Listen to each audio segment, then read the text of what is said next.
wa syafi'ina wa zuhrina wa maulana Muhammadin. Allahumma shalli ummata Muhammadin sallallahu alaihi wasallam wa farrij an ummati Muhammadin sallallahu alaihi wasallam warham ummata Muhammadin sallallahu alaihi wasallam wa anshur wahfaz wa ayyid nahdlatal watani fil alamin bihaqqi Muhammadin sallallahu alaihi wasallam. Subhanaka la ilma lana illa ma 'allamtana innaka antal alimul hakim wa la haula wa la quwwata illa billahil aliyyil azim. Rabbi shrah li sadri wa yassir li amri wahlul 'uqdatam min lisani yafqahu qawli, amma ba'du. Rekan-rekan semuanya dan segenap pemirsa yang dirahmati oleh Allah Subhanahu wa taala. Pada kesempatan kali ini saya di sini sebagai pembina ya atau pembimbing di Ma'had untuk ekstrakurikuler dalam ilmu faraid. Nah, jadi di sini kita akan membahas permasalahan-permasalahan yang berkaitan dengan ilmu faraid. Namun sebelumnya sebagai pengantar ada beberapa hal yang perlu saya sampaikan.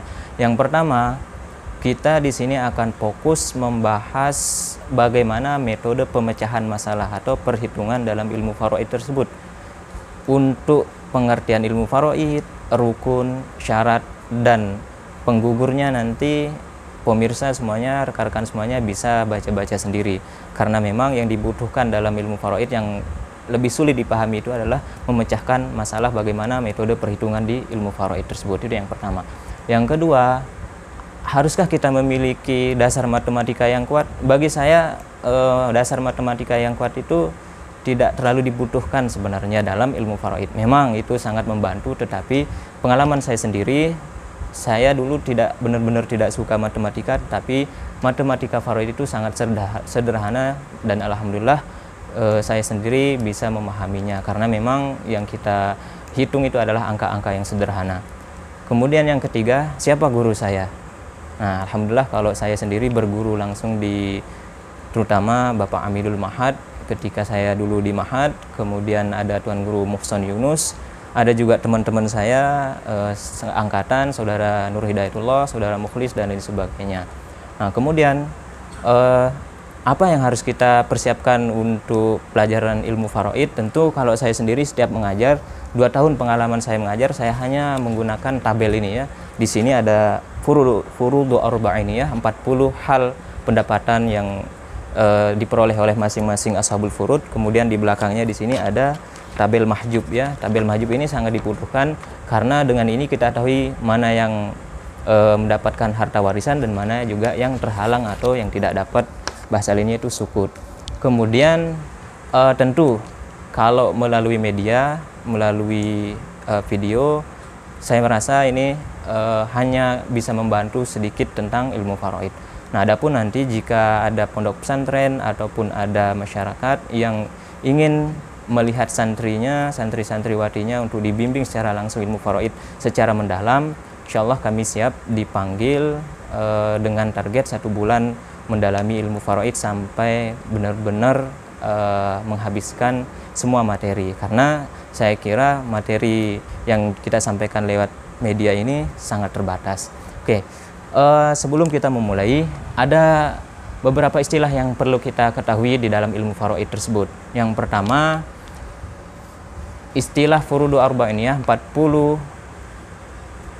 orang atau 40 golongan yang mendapatkan bagian yang pasti. Yang pertama itu bintun. Bintun itu adalah anak perempuan. Sedangkan bintu benin itu adalah cucu perempuan dari anak laki-laki. Kemudian di sini ada ukhtun syaqiqah, yaitu saudara perempuan sekandung atau seayah seibu. Yang ketiga, yang keempat ada ukhtun li'ab, yaitu saudara sebapak, yang satu bapak, saudari sebapak. Kemudian yang kelima ada ukhtun li'um atau akhun li'um, saudara atau saudari seibu. Kemudian ada umun, yaitu ibu. Kemudian jaddatun, yaitu nenek. Kemudian ada abun, yaitu ayah. Kemudian jaddun itu kakek. Kemudian zaujun itu suami, dan zaujah itu adalah istri. Nah, itu istilah yang perlu kita ketahui.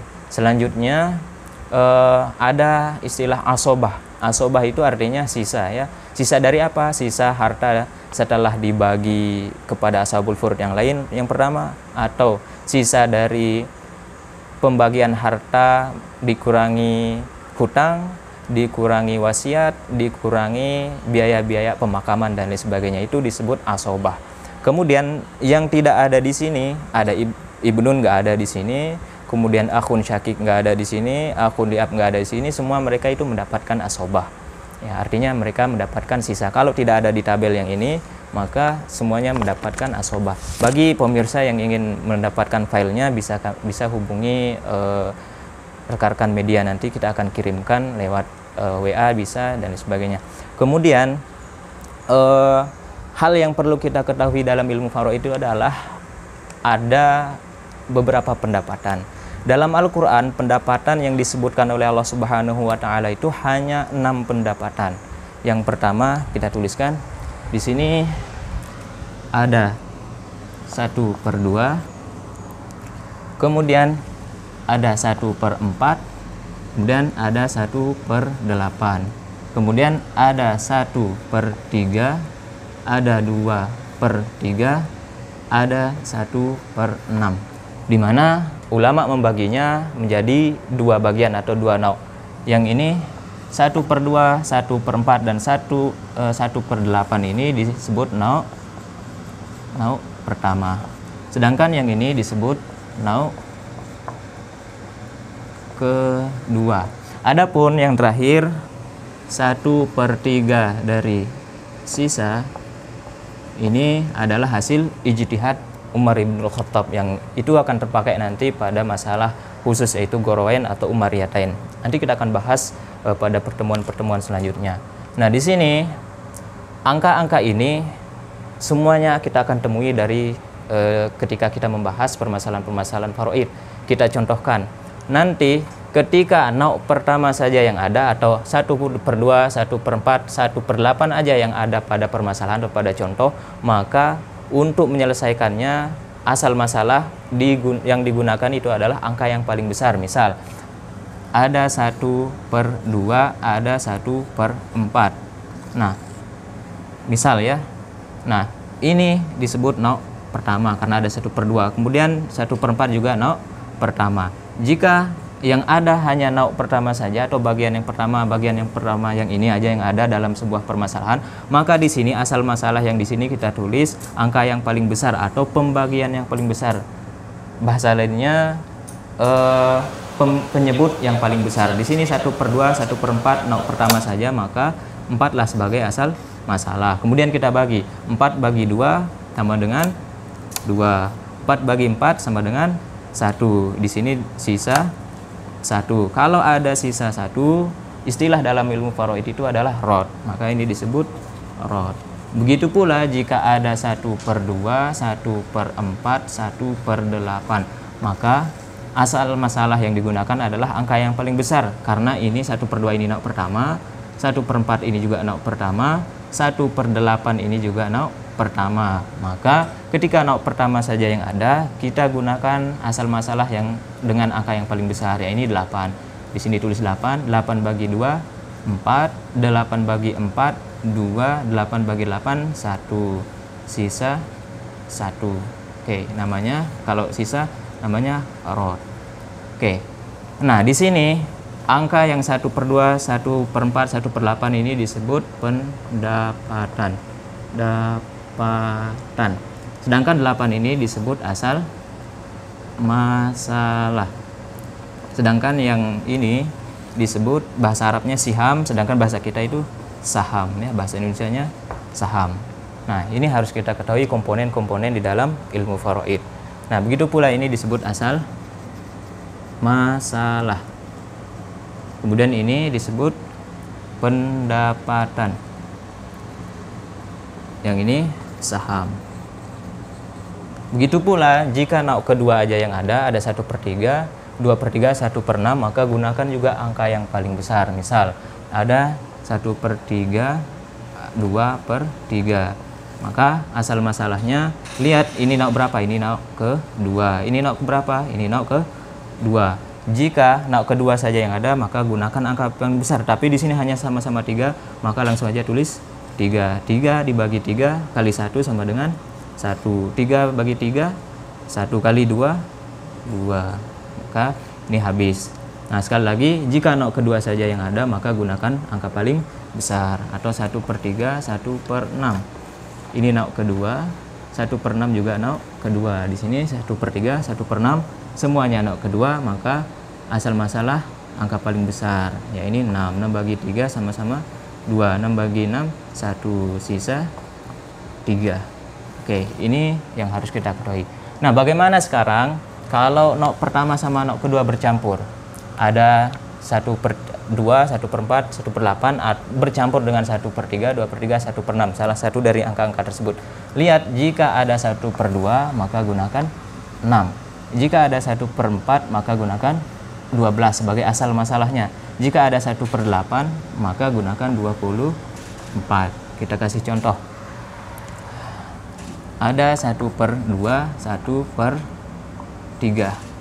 Nah, 1/2 ini 0 pertama. Kemudian 1/3 ini 0 kedua. Jika bercampur 0 pertama sama 0 kedua, maka lihat, jika ada 1/2 gunakan 6 sebagai asal masalah. Di sini 6. 6 bagi 2 3. 6 bagi 3 2, sisa 1, namanya rod. Gitu juga jika ada 1/4, 1/6. Ini 0 pertama dan ini 0 kedua. Maka ketika bercampur 0 pertama sama 0 kedua, lihat, jika ada 1/4 di sini ada 1/4 maka gunakan 12 sebagai asal masalah. Di sini 12. 12 bagi 4 sama-sama 3. 12 bagi 6 di 3. 12 bagi 6 2. Oke, 12 kurang 3 kurang 2 sama sisa 7 ya, namanya rod. Oke, kesimpulannya, jika 0 pertama saja yang ada, maka asal masalah yang digunakan adalah angka yang paling besar atau penyebut yang paling besar. 1/2, 1/4, 1/8, maka jika semuanya ada 1/8. Jika 1/2, 1/4 maka 4 sebagai asal masalah. Nah, jika bercampur 0 pertama sama 0 kedua, maka lihat, jika ada 1/2 gunakan 6. Jika ada 1/4 gunakan 12, dan jika ada 1/8 gunakan 24. Ini sekali lagi jika bercampur 0 pertama sama 0 kedua, seperti itu. Ya, ada penghapus?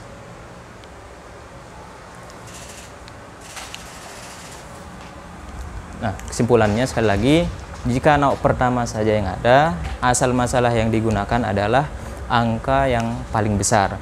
Sedangkan jika bercampur 0 pertama sama 0 kedua, maka asal masalah yang ini digunakan adalah jika ada 1/2 maka pakai 6. Jika ada 1/4 maka pakai 12. Jika ada 1/8 maka gunakan 24. Oke. Nah, kita masuk ke permasalahan. Contoh permasalahan. Kita akan menggunakan beberapa ashabul furud dulu untuk kita kasih contoh.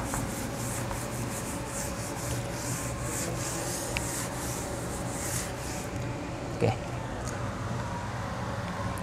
Nah, di sini misalnya bintun ya.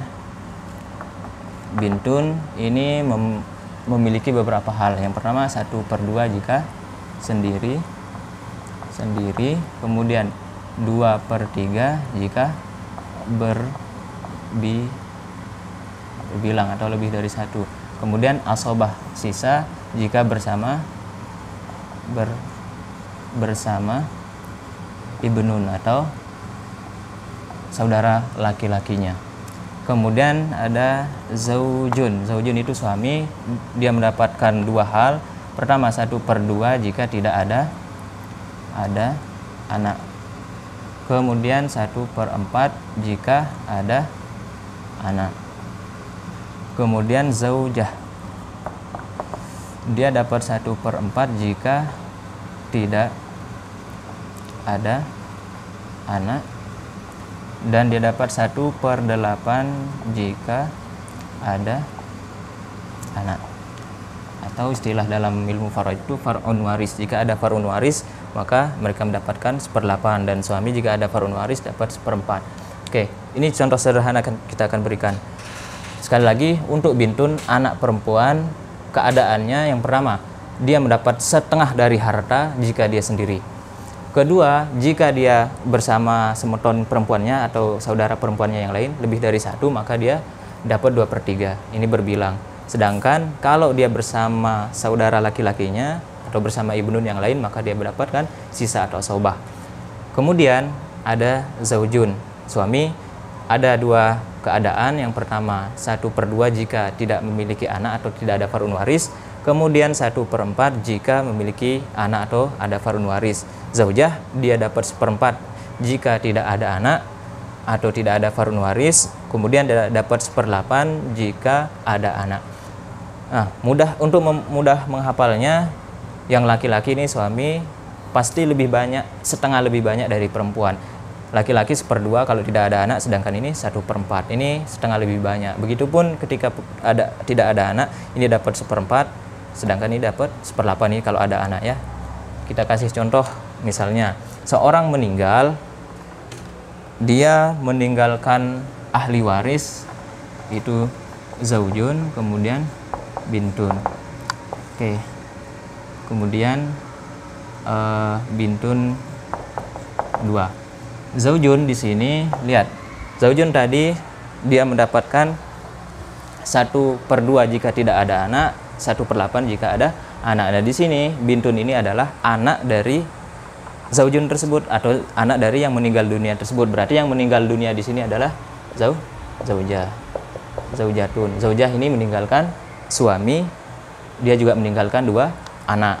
Nah, maka lihat ketika ada anak, zaujun ini dapat 1/4. Kenapa dapat 1/4? Karena ada bintun.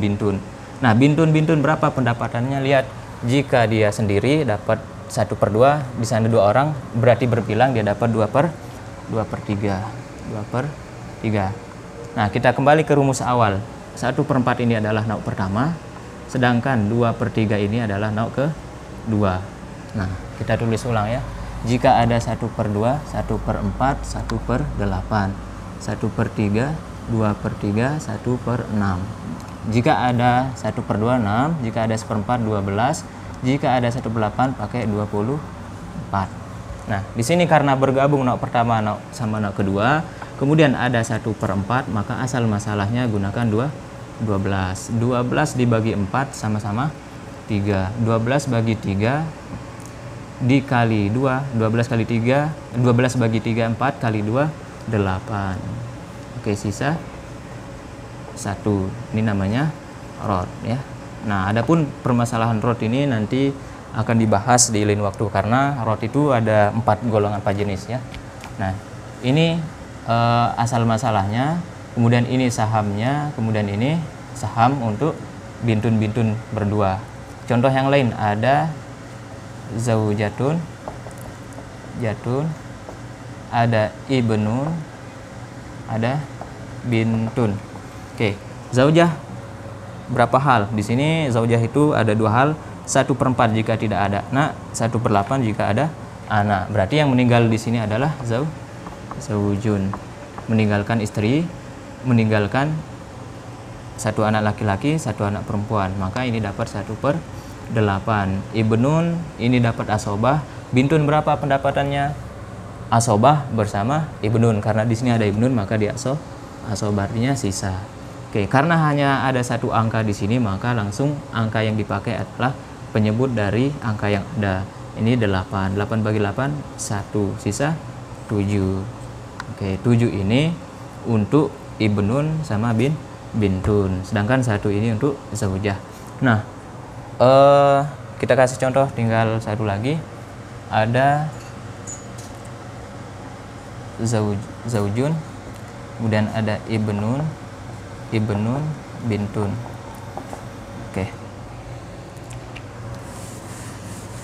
Oke, zaujun tadi halnya 2. Jika tidak ada anak 1/2, jika ada anak 1/4. Di sini ada anak 1/4 dan ini dapat asobah.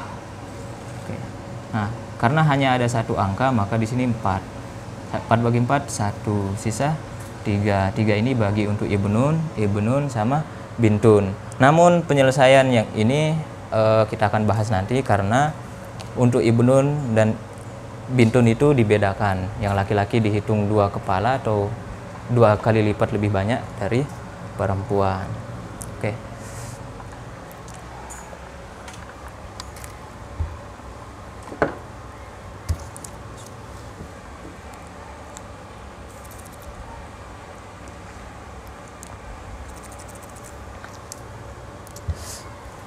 Ya, sekali lagi bagi pemirsa yang dirahmati Allah Subhanahu wa taala, ini untuk dalam kegiatan belajar saya tidak bisa lepas dari tabel ini, karena memang tabel ini sebagai acuan kita dalam menentukan pendapatan. Ini baru pendapatan yang pertama untuk bintun, kemudian ada zaujun, suami, sama zaujah. Oke. Untuk lebih mendekatkan kepahaman, kita kasih contoh satu. Ada zaujun, ada bintun. Bintun 1 orang. Zaujun dia tadi 2 hal, 1/2 jika tidak ada anak, sedangkan jika ada anak 1/4. Di sini 1/4 karena ada bintun. Kemudian bintun sendiri maka dapat 1/2. Nah, di sini nauk pertama, 1/4 nauk pertama, kemudian 1/2 juga nauk pertama. Maka gunakan angka yang paling besar. Angka paling besar di sini adalah 4. Maka asal masalah di sini 4 bagi 4, 1, 4 bagi 2, 2, sisa 1 namanya ini. Kalau ada sisa 1 namanya rod. Oke. Dan tidak mungkin ada zaujun sama zaujah sebagai ahli waris, karena mereka pasti salah satu yang meninggal dunia. Jika ada zaujun berarti zaujah yang meninggal dunia, sedangkan jika ada zaujah pasti zaujun yang meninggal dunia. Nah, kemudian bagaimana cara menghitung harta peninggalan? Rumusnya adalah total harta, kemudian dibagi asal masalah dikali saham. Oke, kita contohkan di sini. Misalnya yang ini, hartanya 100 juta. Seorang meninggalkan harta 100 juta dan ahli warisnya itu zaujun, ibnun, bintun. Maka cara menyelesaikannya adalah total harta tadi dibagi asal masalah yang ini dikali saham yang ini. Maka 100 juta dibagi 4 dikali 1 sama dengan 25 juta. Berarti zaujun dapat 25 juta. Sedangkan untuk ibnun bintun 100 juta dibagi 4 dikali 3 sama dengan 75 juta. Nah, ini 75 juta ini nanti dibagi ibnun bintun. Dan itu ada cara penyelesaiannya sendiri. Nanti akan kita bahas di bab tasheeh namanya. Bab tasheeh 1 golongan, bab tasheeh 2 atau 3 golongan itu memiliki rumus masing-masing. Ya, saya kira ini dasar yang perlu kita ketahui. Sekali lagi, jika ada pemirsa yang memiliki pondok pesantren yang ingin santri-santriwatinya untuk dibimbing ilmu faraid secara mendalam, insya Allah kami akan siap untuk membina dengan target waktu itu 1 bulan ya. 1 bulan dengan materi insya Allah sampai bab rodnya. Nah, adapun bab yang lain, babul jadi wal ikhwah, bab goroen, bab mustarikah, akdariyah, bab hamil, bab khunsa, dan bab mafqud itu akan dibahas nanti di lain waktu jika ada kesempatan. Ya, jika Allah mengizinkan dan jika ada kesempatan, insya Allah kami siap untuk menghadiri panggilan dari Bapak Ibu sekalian yang memang membutuhkan bimbingan untuk santri-santriwatinya. Ya, mungkin hanya ini yang dapat saya sampaikan pada kesempatan kali ini, karena memang untuk pelajaran faraid lewat media saya kira agak sedikit lebih gimana ya, tidak semudah kalau kita bertemu langsung. Tapi ini insya Allah sedikit membantu. Saya harap ini bisa membantu karena nanti modelnya bertahap. Untuk tahap pertama sampai dasar-dasar 3 yaitu zaujun, ada bintun, kemudian ada zaujah. Nah, selanjutnya kita akan bahas di pertemuan yang lain. Mungkin hanya ini yang dapat saya sampaikan, dan saya sebagai manusia biasa tidak lepas dari kesalahan. Jika ada kesalahan, mohon dikoreksi, kita sama-sama belajar, saya juga masih belajar. Jika ada kesalahan kata, tutur kata dan bahasa mohon dimaafkan. Sekian dari saya, wallahu muwaffiq wal hadi ila siratal mustaqiim. Assalamualaikum warahmatullahi wabarakatuh.